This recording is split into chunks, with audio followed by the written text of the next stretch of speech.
Hello সবাইকে, সুস্মিতার নতুন চ্যানেলে আরও একটি ব্লগ ভিডিও নিয়ে আমি চলে এসেছি।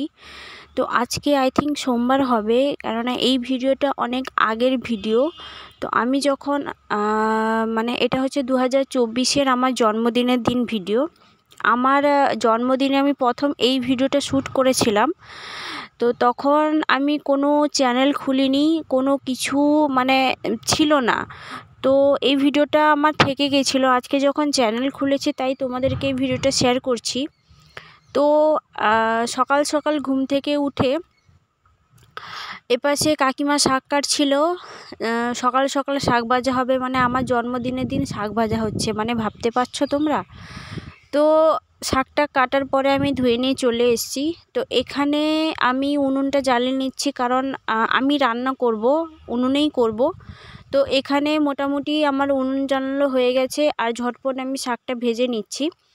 তো এখানে ঝটপট শাক ভাজার পরে আমি এখানে ফ্রেশ হতে চলে গেছিলাম।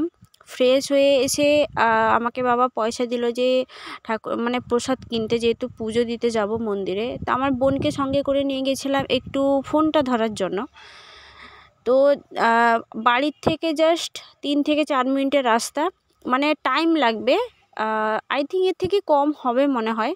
তো এখানে খুব চলে এসেছি, আর এমন এক্সাইটমেন্ট ছিলাম, যেহেতু প্রথম ভিডিও করছি, আমি জুতো পরিনি। আর আমি যে প্রসাদ যে নিব, ঠিক আছে, ওর তো একটা ডালা দরকার। তো আমি সেটাও নিইনি, আমি এতটাই এক্সাইটমেন্ট ছিলাম, আমি ওই রকম অবস্থায় চলে গেছি। আর মন্দিরে অবশ্যই যাব, জুতো না পরাটাই ঠিক আছে। তো এখানে দেখতেই পাচ্ছ আমি মন্দিরের সামনে চলে এসেছি। এটা হচ্ছে গৌরাঙ্গ মহাপ্রভুর মন্দির, আর এখানে হচ্ছে আমাদের মা চণ্ডীর মন্দির। এখানে রং হচ্ছে বলে সামনে অনেক কিছু বাঁশ দিয়ে অনেক কিছু বাঁধা আছে। তো এখানে পা ধুয়ে আমি মায়ের মন্দিরে চলে এলাম পুজো দিতে। তো এখানে আমি যে ডালা নিয়ে যাইনি, বাড়িতে এসে আমার জন্মদিনের দিন যে কত বকা খেতে হয়েছে তোমাদেরকে কি বলবো। তো এখানেও আমি পুজো দিয়ে দিলাম। তো এখান থেকে ফিরে এসে আমি আরও একটা মন্দিরে যাব আমার বাড়ির পাশে, সেটা হচ্ছে কালী মন্দির। তো এই কালী মন্দিরেও বাড়িতে এসে তো বকাবকি বকা তো খেয়েছি। তো এখানেই আমি ডালা হাতে নিয়ে গেছিলাম পুজো মায়ের কাছে পুজো দেওয়ার জন্য। তো এখানে তো তারপরে বাড়িতে এসে ভাবলাম যে জন্মদিনের দিন এরকম করাটা উচিত না। তারপরে আমি মায়ের কাছে গিয়ে আবার একটা ডালা দিয়ে এসেছিলাম, পুরোহিত মশাইকে বলছিলাম যে তুমি এখানে পুজো কর, এর উপরে রেখে পুজো করবে। বাড়িতে এসে রান্না চাপিয়ে দিয়েছি। আমি চিকেনটা রান্না করেছিলাম। তো চিকেনটা রান্না সত্যি ভালো হয়েছিল। এই যদি চিকেনের রেসিপিটা তোমরা যদি চাও তাহলে অবশ্যই আমাকে জানাবে, আমি শেয়ার করব। তো এই যে চিকেনটা বলে না যে প্রত্যেকটা মানুষের কিছু না কিছু একটা দিন, হাজার যতই করে আসুক না কেন, একটা না একটা দিন স্পেশাল হয়। সেরকমই আমার কাছে আমার জন্মদিনের দিনটাই ভীষণই স্পেশাল। আর আমি এত বছর এত রান্না করেছি, এই আজকে সত্যি বলতে চিকেনটা সত্যি ভালো হয়েছিল খেতে। এমনিতেই ভালো হয়, বাট বলে না যে হঠাৎ করে কি সেরকম কিছুই পড়েনি, কিন্তু খুবই টেস্টি হয়েছে, এরকমই।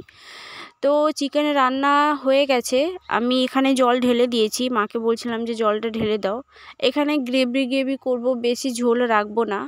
তো দুপুরের মেনুতে ছিল আজকে একটা চচ্চড়ি ছিল, আর 3 রকমের ভাজা ছিল, বেগুন ভাজা, পটল ভাজা, ঢ্যাঁড়স ভাজা।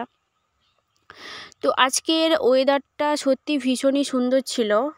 প্রথম গাছে নতুন পাতা হচ্ছে, আর পাতা বিশেষ করে তোমাদেরকে একটু আগেই দেখাচ্ছিলাম, মনে হয় বেলপাতাগুলো এত সুন্দর লাগে দেখতে, যখন পুরনো পাতা ঝরার পরে যখন নতুন পাতা হয়, দেখতে ভীষণই সুন্দর লাগে।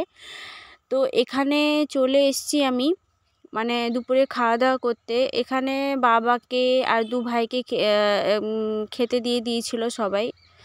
তো এই যে কাকিমা এসেছিল, শাক কাটছিল, তারই ছেলে, 2 ছেলে। তো ওদের খাওয়া হয়ে যাওয়ার পরে আমরা খেতে বসে পড়েছি। এখানে তো তোমাদেরকে বললামই 3 রকমের ভাজা ছিল, একটা চচ্চড়ি ছিল। চচ্চড়িটা আমি নিইনি, কারণ এত কিছু দিয়ে চচ্চড়িটা আর ভালো লাগবে না। তো এখানে আমি সত্যি তোমাদেরকে কি বলি, মাংসটা সত্যি তোমাদেরকে বারবার বলছি, কেননা আমার এখন জিভ থেকে জল বেরিয়ে আসছে। সত্যি ভীষণই সুন্দর হয়েছিল খেতে। আর এই যে রান্নার রেসিপিটা, ঠিক আছে, আমি আমার মায়েদের কাছ থেকেই দেখে শিখেছি। মানে রান্না করতে আমার ভীষণই ভালো লাগে। তোমাদের কার কার ভালো লাগে একটু জানাবে। দুপুরে মানে সেরকম বেশি কিছু মেনু ছিল না, এই যে তোমাদেরকে তো আমি শেয়ারই করলাম, সেরকম বেশি কিছু ছিল না। তা হ্যাঁ, পায়েসও ছিল, মিষ্টিও ছিল, দইও ছিল, পাঁপড়ও ছিল, কিন্তু পায়েসটা রাত্রের জন্য ছিল। তো এখন খাওয়া দাওয়া হয়ে গেছে, মোটামুটি দইটা দিয়ে দিল। পাঁপড়টা আগেই খেয়ে নিয়েছি, খেতে ইচ্ছে করলো না, মিষ্টিও আর খাইনি। তো রাত্রে দেখতেই পাচ্ছ পায়েস নিয়ে চলে এসেছি, মানে পায়েস হয়ে গেছে, সবাইকে দিবে। তো আজকের ভিডিওটা তোমাদের কেমন লাগলো প্লিজ আমাকে জানাবে। আর ফিরে আসছি নতুন আরও একটা ভিডিও নিয়ে, তোমরা সবাই ভালো থেকো।